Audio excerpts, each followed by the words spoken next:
I want to stay on poker for a minute though. Kyle, what's the most I'm not a poker guy. I've never really played other than just for fun, like really, really tiny amounts of money with friends. So I don't know what I'm doing. Kyle, what's the most, and this goes for Joe as well, because I know you play some. What's the most you've won and the most you've lost? Like in a single night, I guess. I would usually the game I'm describing is a game that I never played in. It's the game my dad plays in now. I wouldn't want any part of that, especially back then. I would show up with $2,000 or $2,500 cash, and I'd buy in for $500, and I'd be ready to reload. The second time I'm buying in for $1,000 if I lose my $500 because I'm trying to get my $500 back. But there's been nights where I lost all $2,500, but there's definitely been nights where I came out with like $7,500, like won $5,000 or lost $2,500. It'd kind of go up. And I mean, we would keep tallies, Dad and I, and like in the long run, I won. I was ahead a lot, and he was ahead an enormous amount, like 6 figures or something like that in the course of a year.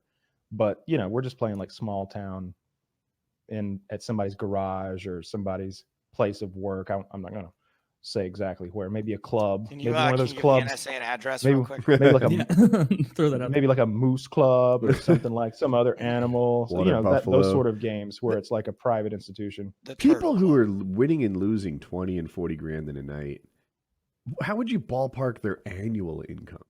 They're business owners. They're all business owners. That these are guys who own like a couple of from North Carolina. I might know people that play in this game. Georgia. Okay, don't know. These are guys who own like a livestock barn that like does $10 million of revenue a year, or these are guys who like own like a chain of barbecue restaurants that are each making like $50,000 a week. I have a friend that lives in North Carolina that plays with like a bunch of like furniture magnates. Sure. And he has been playing in their weekly, sometimes twice a week poker game for the last 15 years, and that is his job. That's all he does.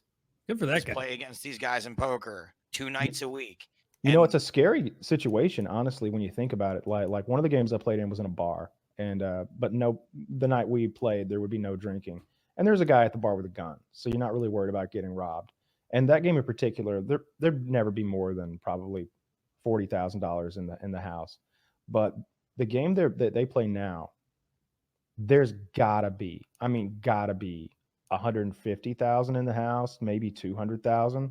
Does everybody have guns to make sure it's safe? Nobody has guns. It is Georgia. Nobody has guns. There's not a lot of guns at the games I hear of either.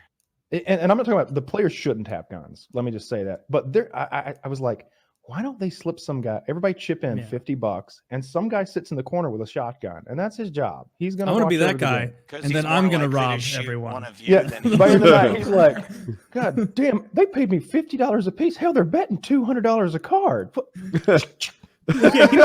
Fuck you guys, give me all your money. I only know about what I've seen in movies where people come in and rob those games, and there's always like some Italian guy like, you know who you're coming for? I'm just letting you know. People coming. We're going to find you. Like that kind of shit. I'm glad to know that it's like that in the South too, where there's got I've never heard of a game old boy. No, I mean like they've got an old boy sitting there with a sawed off. Just they don't though. They should. That's what I was. Somebody tried to rob a poker game in my hometown, which is just coincidence. I had nothing to do with it. And statute of limitations is up, Joe. Yeah. It's okay. They got their asses kicked. Like the players in the game hospitalized all of them. Wow. Whoa. And they had guns. So it's a really hard thing to pull off because you don't know if people are armed. You don't know. Look, underground poker is an element of crime, and most crime that happens has some sort of organized crime connection to it. So that thing of like, do you know who you're robbing? That's actually kind of real. Yeah, I would imagine so. I mean, if definitely in major cities, like there's probably, if there is any sort of unorganized crime element, then they're like, well, if you want to have a game here, then we'd like 5% of your game. Exactly. And we'll look after your game, But what I'm describing is nothing like that. This is a bunch of good old boys who all own like businesses, and they get together on given night of the week and gamble a bit. When those guys like in Ganu, and when I flip past ESPN or whatever, and I see first of all, I'll only stop if it's a cash game because it's cool to see that much money on the table. Negreanu. Like, and Negreanu's a UFC fighter, so I was like, oh, are we going right into it already? Oh no, Negreanu, my bad. So Taylor when you brings say up UFC, when you say it's like $100,000 buy-in, someone told me once, they're like, yeah, but it's not his $100,000. That's Red Bull's $100,000 that they're putting down for him. Is that true? They're partly right. There are very few. There are no corporate sponsors in poker. So sometimes, I mean, unless you count online poker sites or gambling sites as sponsors, there's no Red Bull. There's no Tide. It's a nightmare. Nobody wants to touch poker, which is why poker struggles without online poker being legal in America. You'll see there's way less poker on TV. Fewer poker on TV. There's way less poker on TV than ever, and that's because it's just very difficult to advertise during. So no, but you're partially right in that oftentimes they are only risking, I would say, in $100,000 tournament, often they're risking 4 or 5% of their own money. Some people have 100%, but it's pretty rare. Yeah. And most of the time they're mitigating that risk by buying pieces of other players who they know are excellent players, and they kind of all share the risk in that respect. And some of them have outside backers that do this for them, that they're actually kind of an employee of sorts, where their backer gives them $100,000, and if they win, they get to keep 20% of it or 60% or whatever it is they work out in that deal. So yes, it is rare that someone has all of themselves, but it ain't Popeye's chicken, unfortunately. Ah, okay. I didn't know that. Yeah, it's all poker related stuff, it seems. It's a real shame that they cracked down on the online poker thing, because why the hell wouldn't corporations want to sponsor it? Or is that like it's a law that they can't? Well, it's go ahead. I was just going to talk about the law. Legal things, I don't really know. It's just more of like a brand image thing, where poker is still seen as this, as a vice, as a thing that it isn't legal in every state. Like, it's not legal in Texas, I don't think, to play Texas Hold'em. Things may have lightened up recently, but so as an advertiser, it's kind of weird, right? Like, there's advertisers that won't advertise weed. That's something that's not legal in every state. I mean, it's kind of on that same thing. That's shitty. It shouldn't be. Yeah, it's just so weird to get a bad image if fucking Popeyes. Like, who's going to be like, oh, Popeyes, I'm no longer interested in your chicken sandwich. You sponsored a poker man. Like, yeah, but there are some, like the people who get outraged over things. There are people that would be outraged over this, who think gambling is a sin, or that don't understand. Now, we talked about underground games and robberies and this and that because it's like the most glamorous, romanticized thing that we can think about when we think about poker. That makes up 0.00001% of really what happens in poker. Most of it is a truly a good competition played by fair and honest competitors who have studied and worked hard and are tax-paying, everyday people. But that is the side people don't see, that the sponsors don't see, that they see the underground poker room, the smoke-filled room, the guns under the table, the robberies, the people with gambling problems. That's that's what mainstream advertisers see when they think of poker. Isn't that so funny? It's like, we don't want to get we here at Anheuser-Busch don't want to get involved with anyone who might have a gambling problem. Right, exactly. Well, it's like the South Park parody of all the booze commercials where it's like, drink, drink, drink, you on this beach, fucking this girl, drink, drink, drink, drink, drink. Please drink responsibly. It is kind of weird. I would say poker is closer to chess nowadays than it is to some sort of seedy underground thing, which comes with its own set of problems. But in my opinion, it is. Is there like a tiered kind of level of respect among poker players? Because you'll see around the table or whatever, some guys are sitting there just nothing on their face, just looking around. Other guys have like a bandana on and a cowboy hat and big grandma glasses, upside down glasses. Yeah, upside down, just stuff to throw them off so they can't see. Semi-Farha. Are the guys who are like just plain faced? Are they kind of like, come on, really? Okay, so the sunglasses guy. To put this in perspective, yes, to answer your question, but to put this in perspective, let's say that you are you, Taylor. Okay, I'm doing a good job imagining. You're a fun guy. You like to chat with people at the table. You got a good personality. You're good on camera, right?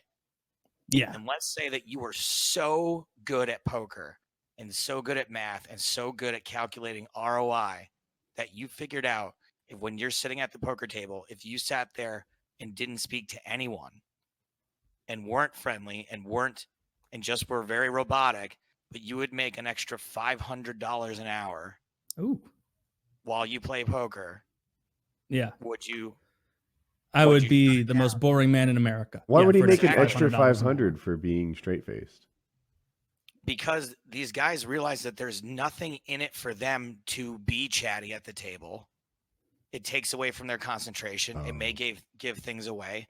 It just really hurts their bottom line to not be that sort of stoic, robotic Terminator like figure out there. For them to if they had the desire to be chatty, it would hurt them. It would be minus EV is what they would call it for them to sort of. Doesn't it work the other way? I mean, I would hope that if I'm a complete jackass, it hurts your bottom line. That I'm knocking you off your game. Yeah, but these guys can't really, for the most part, can't be knocked off their game. Like they are just so good and so zeroed in, and your goofiness is gonna hurt you way more than it's gonna hurt them. Yeah. Look, so you're saying basically like, if me shutting the fuck up and sitting there robotic, I make an extra $500 an hour. Then I do another little ROI analysis. Oh, if I wear sunglasses, I make an extra $750 an hour on top of that. Better wear sunglasses. Oh, I make an extra $250 an hour. I'm $1,500 an hour up if I just wear this hat, sunglasses, and shut up. Like that kind of little ROI thing. Yeah, it wouldn't be that amount of money, obviously, but just that sort of thing. Just knowing that, okay, if I disguise as much of my face as possible, I know that I'm going to be a better poker player by 0.00001%, which is going to equal this much in the long run. I've often wondered this. You'll soon realize I don't know jack about poker. Everyone goes for the poker face, right? Which is a complete unreadable no-tell type thing. How come no one goes for feints? How come no one goes for fakes? And why don't you look upset when you're not, or look upset when you are, or go on? They do. It's called a reverse tell. It does happen. But what's happened, like I said, that poker has become chess. That the reads that poker players make now based on deduction and mathematics and game theory make it such that they don't even have to read your poker face most of the time. They can accurately judge where you're at just based on what your actions are. They can't be hidden. If you raise, you can't hide the fact that you're raising. If you call, you can't, it's there. And generally based on that information, these guys are so good, they don't need to read your face. Having autism is probably pretty helpful in this. Yeah, well, a lot of players have admitted to being on the spectrum in one way or another. So, it does seem that some folks thrive in that situation, poker-wise. Yeah, I don't doubt it. An autistic guy in blackface, the ultimate poker player. No one will even look at him because it's so uncomfortable for everyone Taylor else. gets canceled twice in one episode. And double X, 3 cancellations, and the board goes back to me and Kyle. Yeah. Yeah. Well, I got to check out more of the online poker world. By online, I mean watching it online, not actually playing, because I would just lose all my fucking money. Yeah, and also it's not legal from the United States of America unless you're in New Jersey, Nevada, Delaware, Pennsylvania, and Michigan. You in any of those places?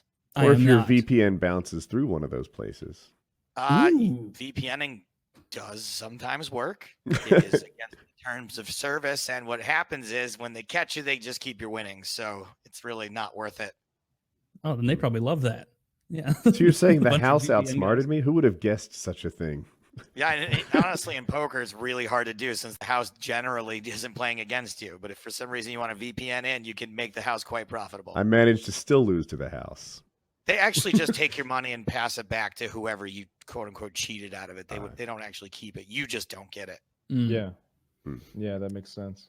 Yeah, I remember playing online. I never liked playing online nearly as much as I did like in a live game. It's a lot of fun. Social game. I love that aspect. Yeah, I like the tactile nature of it. I like touching the cards. I like touching the chips.